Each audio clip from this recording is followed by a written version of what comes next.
चहापान कार्यक्रमावर विरोधी पक्षांनी बहिष्कार घातलाय। सरकारला दिलेल्या पत्रावर ठाकरे सेना, काँग्रेस आणि पवारांच्या राष्ट्रवादीची सही आहे। शरद पवारांच्या पक्षातून माजी आमदार मिलिंद कांबळे यांची यावर सही आहे। कुठलाही मोठा नेता नसल्यानं माजी आमदाराची पत्रावर सही आहे। मात्र विरोधी पक्षाच्या पत्रकार परिषदेला राष्ट्रवादीचे नेते उपस्थित नसल्याचंही पाहायला मिळालं। तर सरकारच्या चहापानाच्या कार्यक्रमावर विरोधी पक्षांनी बहिष्कार घातलेला आहे।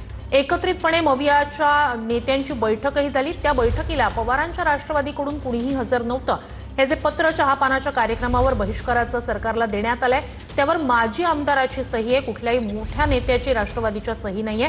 मात्र तूर्तास सरकारच्या चहापानाच्या कार्यक्रमावर विरोधी पक्षानं बहिष्कार घातलाय, ज्यावर ठाकरे सेना, काँग्रेस आणि पवारांच्या राष्ट्रवादीची सही आहे। पवारांच्या राष्ट्रवादीतून माजी आमदार मिलिंद कांबळे यांची यावर सही आहे। आज जी पत्रकार परिषद झालेली होती, ज्याला काँग्रेस आणि ठाकरे सेनेचे नेते हजर होते, त्याच पत्रकार परिषदेला शरद पवारांच्या राष्ट्रवादीचे नेते मात्र कुणीही दिसले नाहीत। त्यावर विचारलं असता भास्कर जाधव यांनी उत्तरही दिलं, प्रतिक्रिया दिली।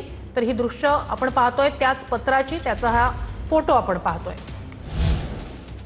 तर उद्यापासून राज्याचं अर्थसंकल्पीय अधिवेशन आहे आणि अधिवेशनाच्या पूर्वसंध्येला सरकारकडून चहापानाचा कार्यक्रम आयोजित करण्यात आलाय, ज्यावर विरोधकांनी बहिष्कार घातला।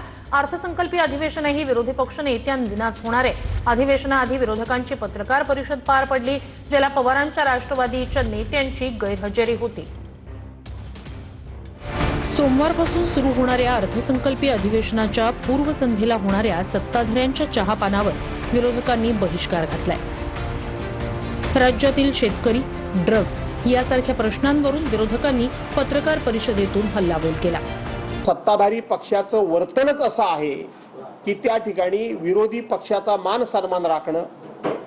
लोकशाहीमध्ये सत्ताधारी पक्ष आणि विरोधी पक्ष ही दोन्ही लोकशाहीला अभिप्रेत असलेली अंग आहेत आणि म्हणून जिथे मान सन्मान नाही, जिथे सभ्यता नाही, जिथे लोकशाहीचा सन्मान नाही, जिथे घटनेबद्दल आदर नाही, अशा ठिकाणी आम्ही चहापानाला जाणार नाही। तो बहिष्कार टाकत होता। आम्हाला काय जाऊन चहापान तिथे चहा प्यायला मग कोण ब्लॅक टी घेईल, कोण ब्लॅक कॉफी घेईल वगैरे हे सगळं सगळं असतं। पण काळ्या चहा आणि काळ्या कॉफी याच्यापेक्षा जे काळे धंदे जे आहेत त्याच्या विरोधात आम्ही हा आवाज उठवलेला आहे आणि विरोधी पक्ष म्हणून आम्ही जे करत आहोत हे लोकांसमोर आपल्याच माध्यमातून येतं, म्हणून अशी पत्रकार परिषद घेतली। महत्त्वाचं म्हणजे विरोधकांच्या या पत्रकार परिषदेत पवारांची राष्ट्रवादी गैरहजर असल्याचं पाहायला मिळालं। थोडा कम्युनिकेशन गॅपमुळे उशीर झाल्याचं म्हणत भास्कर जाधव यांनी पवारांची राष्ट्रवादी सोबतच असल्याचं सांगितलंय।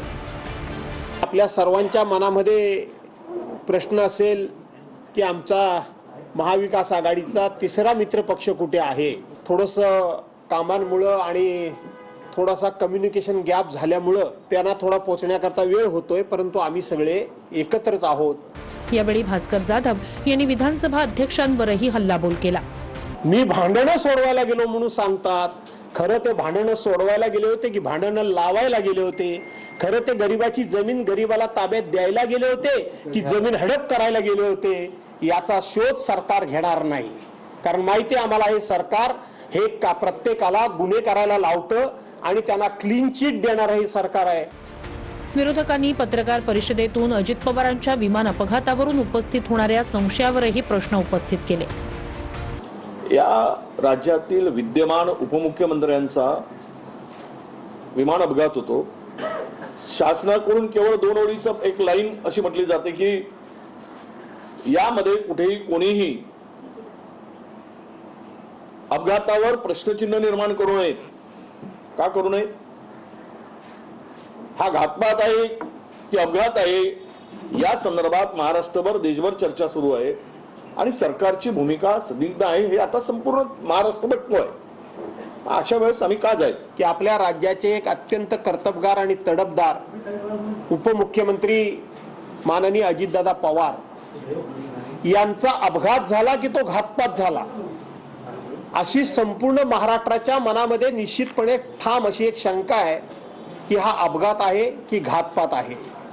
याबद्दल सरकारची जी भूमिका आहे ती अत्यंत संदिग्ध आहे। सरकार यावर कुठेही स्पष्ट नाही।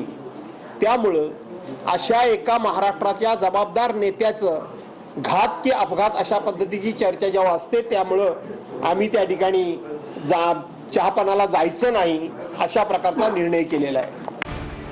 तर मंत्रालयात झालेल्या लाचखोरीच्या प्रकरणावरून सतेज पाटील यांनी काही सवाल उपस्थित केलेत. मंत्रालयात एसीबी या ठिकाणी धाड घालते, हे वरचं अप्रुव्हल असल्याशिवाय नाही. त्यामुळे मुख्यमंत्र्यांना माझी विनंती आहे, राष्ट्रवादीला कॉर्नर करायसाठी ही धाड होती का खरंच या महाराष्ट्राची इमेज सुधारण्यासाठी होती? इमेज सुधारण्यासाठी असेल तर उद्या अधिवेशन चालू व्हायच्या आधी झिरवळांचा राजीनामा घ्या.